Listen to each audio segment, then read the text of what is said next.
participants. Attends, vas-y. On va te dérouler un truc en 1, 2, 3, 4 macro-étapes. Il y aura peut-être des petits intermédiaires. Première étape, les groupes sont par groupe de 8 personnes.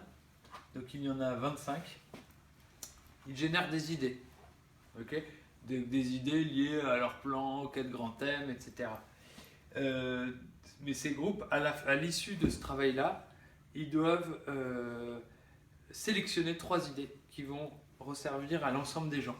Donc on a 75 idées. Suite à ça, ils apprennent que la moitié d'entre eux est vouée à rejoindre d'autres groupes. Donc dans ton groupe, il y a la moitié des membres qui le quittent et ils vont rejoindre une autre catégorie de groupe qui s'appelle les challengers. Et toi, ton groupe, tu es un maker. C'est-à-dire que tu génères des idées, c'est ton rôle. Maintenant, les gens qui ont quitté ton groupe, la moitié des participants, viennent constituer 13 groupes qui sont des challengers. Alors ça, c'est l'environnement. Ça, c'est un cercle de murs. Et maintenant, les challengers, ils sont appelés à être au centre du cercle et les makers à l'extérieur. Les challengers, ils vont agir sur ces idées. Les makers, tous les groupes makers, ils sont à l'extérieur en observation. Ils n'ont pas le droit de rentrer dans la salle, juste ils regardent, ils peuvent tourner autour, ils regardent sur les murs et tout, mais ils peuvent parler entre eux, mais ils ne peuvent pas intervenir. Et les makers, on leur demande aussi de passer 20 minutes s'ils veulent déambuler autour comme ils veulent, mais il y a aussi 20 minutes qu'ils doivent passer en grappe, qui sont en train de discuter ensemble ou en train d'observer ensemble un bout de la salle. Qu'est-ce qui se passe au milieu? Il y a des challengers qui jouent, ils sont par groupe de challengers, par groupe de 8 personnes. Et au début, ils viennent piocher dans un carton des cartes qui leur donnent des pouvoirs. Et ils en piochent 3 par groupe. Ces pouvoirs, c'est soit le pouvoir de tuer une idée, soit le pouvoir de sauver une idée. Donc c'est un post-it par idée, hein. Il y a déjà des idées. Le pouvoir de couper-coller, c'est-à-dire le pouvoir de dire ça mérite d'être 2 idées, c'est pas une idée, c'est 2 ou 3.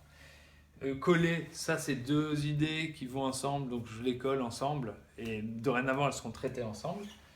Pouvoir d'amplifier, donc je prends une idée et je la travaille pour l'étoffer, j'écris sur le post-it, voilà. Et simplifier, je prends une idée qui est a priori, il faut arrêter de se prendre la tête, c'est simple, c'est tout droit, on met un budget là-dessus, un mec là-dessus et let's go, etc. Donc, du coup, ce qui se passe ici, c'est que toutes les idées auront été mises sur les murs, sur les côtés, et les challengers, ils sont en train de les bouger, de les travailler, de les gommeter avec leurs cartes. Et du coup, tu as 3 pour 13 groupes, tu as 33 cartes, 33 idées qui se sont faites challenger, renforcer, tuer, sauver. Paf, on passe à l'étape suivante. Cette fois-ci, ce sont les makers qui rentrent au centre et les challengers qui observent. Donc ils se reposent et tout.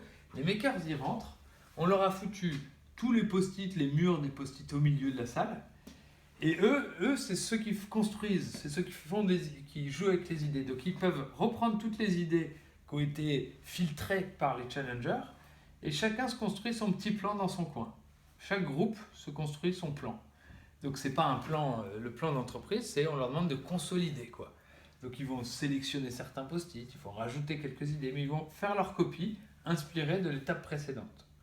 Pendant ce temps-là, les challengers, ils observent, ils écoutent, ils regardent ce qui se passe, ils regardent ce qui est en train d'être construit et puis ils se préparent à la phase suivante. Phase suivante, les challengers jouent. Donc, ils vont rentrer et ils vont tout challenger, ils vont supprimer des bouts d'idées, renforcer des bouts d'idées, parce qu'ils auront une nouvelle fois pioché dans leur carton 3 actions possibles. Mais les groupes de makers, ils ne vont pas les observer. Ils vont eux aussi pouvoir être des challengers. Ils vont eux aussi piocher par groupe 3 cartes qui vont leur donner des actions possibles là-dessus. Suite à ça, vu l'agenda, on dit ah c'était bien, c'était riche, on conclut. Mais la boîte de conseil, elle prend tout ça, Elle peut même prendre des idées qui étaient à la base, qui n'ont pas trop survécu. De toute façon, on voit les idées qui ont été tuées, et il y a l'argument de pourquoi elle a été tuée, etc., pour la livrer au codir. Voilà. Ça, c'est un truc qui, à mon avis, implique de l'enviro, des mouvements d'enviro, pas énormément, parce qu'il n'y a qu'un cercle et des murs, de la prep avec des matos, de post-it, de cartes, etc., un lead facilitateur évidemment, et peut-être deux. Peut-être un lead facilitateur par catégorie de personnes. Il y aura 100 challengers, 100 makers. Voilà ce qu'on a fait avec le coco. À plus.